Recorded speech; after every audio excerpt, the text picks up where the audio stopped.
뉴스라는 이름으로 사실은 사회적인 정보를 상당히 독점했던 측면이 있고요. 사실은 일반 대중들은 할 수 없는 영역이라는 게 분명히 있거든요. 네. 여기서 포렌식을 하신 겁니까? PC 확보하셨습니까? 이건 누가 줬어요?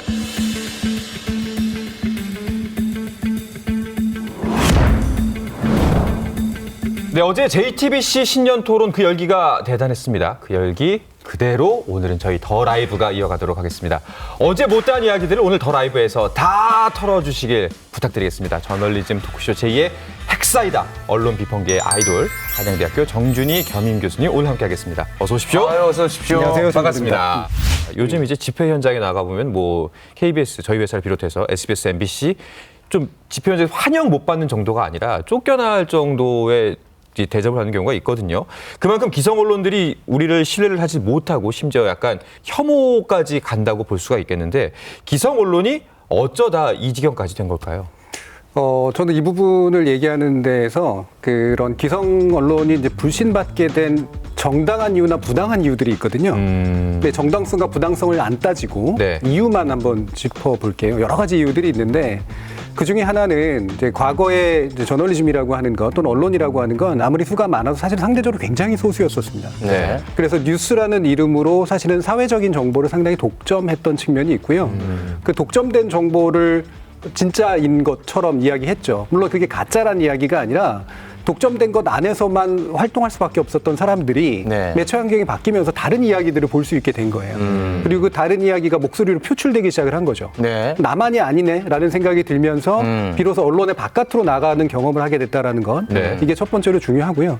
저는 두 번째로 더 중요하다고 보는 건 사실은 언론은 그거를 소비해주는 또는 그거를 봐주는 수용자나 독자들을 정말 진실로 주목했던가라는 생각을 해볼 필요가 있습니다. 그러니까 아주 냉정하게 말하면 경제학적으로 소비자임에도 불구하고 그리고 또 정치학적으로 얘기하면 시민이고 반려자임에도 불구하고 사실은 그들에게 초점을 맞췄던 게 아니라 출입처라든가 권력자에게 초점을 맞췄다는 거예요.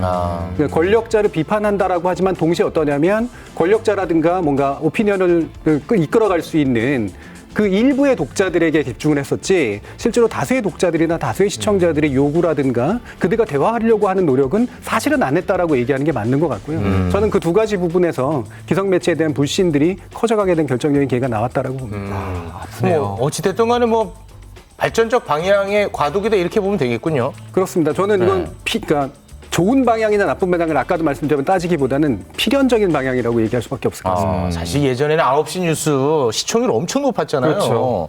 근데 모든 이야기를 그 뉴스 1시간 안에 다 들을 수가 있었어요. 그리고 네. 그게 우리가 아는 전부였고. 그렇죠. 네. 근데 지금은 이제 너무 미디어 환경이 많이 바뀌고 있는 실정인 것 같은데 어제 제가 토론을 보면서 가장 많이 나왔던 이야기가 그런 것 같아요. 대중과 소비자들은 자기가 듣고 싶고 그렇죠. 보고 싶은 것만 찾아서 본다. 네. 이거 확증 편향으로 가는 길 아니냐 이런 얘기들이 굉장히 많이 나왔던 것 같은데 예. 거기에 대해서 좀 이야기 좀 짚어주시죠. 사실은 언제는 안 그랬냐라고 얘기하고 싶어요.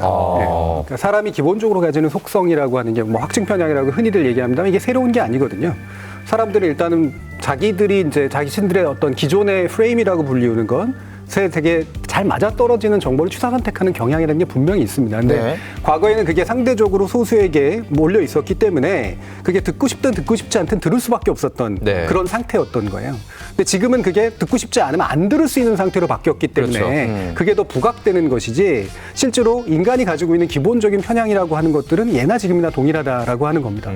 그래서 이 지금의 이 조건이 그래서 듣고 싶지 않은 걸 안 들을 수 있게 된 조건이 그럼 긍정적이냐 부정적이냐의 문제는 이야기할 필요는 있죠. 네. 사실은 저는 부정적인 측면들은 상당히 강하다라고 봅니다. 네. 왜냐하면 사실 우리의 인식이라는 건 대단히 불완전하기 때문에 비록 자기가 듣고 싶은 것만 들으려고 해도 불편해지려고 하는 태도가 또한 필요한 것인데 불편해지려고 하는 태도를 안 가져도 충분히 편한 상태이기 때문에 그것이 안 좋아지는 방향으로 갈 가능성들은 충분히 있다라고 또 얘기할 수는 있겠죠. 그 지점이 이제 어제 나왔던 그 유튜브 같은 뉴미디어가 과연 기성 언론의 대안이 될 수 있는가라는 그 주제였잖아요. 네. 그런 부분에 있어서 교수님께서는 좀 많이 어려움이 있다라고 보시는 건가요?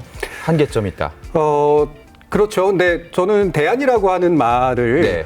두 가지 의미로 해석할 수가 있어요. 하나는 대안은 선택 가능성이라는 말도 있고요. 대체 가능성이라는 말도 있습니다. 네. 예.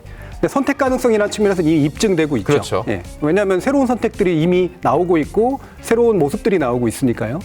근데 이제 그게 대체 가능성이라는 측면. 다시 말하면 우리가 사실이라고 얘기하는 것, 뉴스라고 얘기할 수 있는 것들을 누군가가 만들어주고 발굴해주고 그다음에 거기에 대해서 우리의 의견을 덧붙이는 과정에서 사실 이 첫 단계에 이르는 과정을 현재 뉴미디어가 온전히 대체할 수 있느냐 하면 네. 아직까지는 그렇지 못하다라고 얘기할 수가 있어요. 그래서 완벽하게 대체가 안 되는 상태임에도 불구하고 선택을 하고 있다면 한번 생각해 볼 필요는 있죠. 내가 제대로 된 선택을 하고 있는가라는 문제에 대해서는. 그렇다면 이제 언론들은 앞으로 어떻게 방향성을 잡아 나가야 되는지 되돌아보는 건 당연히 되돌아보는 거지만 예. 좀 거기에 대한 대답을 듣고 싶습니다. 예. 그래서 제가 사실은 예. 그 기성 언론에 대한 비판을 더 많이 하는 이유가 거기에 있습니다. 그러니까 수용자들에게서도 변화가 필요하고 기성 언론에서 변화가 필요하고 뉴미디어에서도 사실은 책임감이 필요한 건 사실이지만 네. 가장 먼저 우선순위를 둬야 될 건 기성 언론의 변화예요. 그러니까 매체 환경의 변화에 맞춘 기성 언론의 변화가 따라주지 못했기 때문에 빠져나가고 있는 것이다라고 하는 명확한 인식을 갖고 네. 거기에 대한 책임감을 가져야 된다라고 하는 것이죠.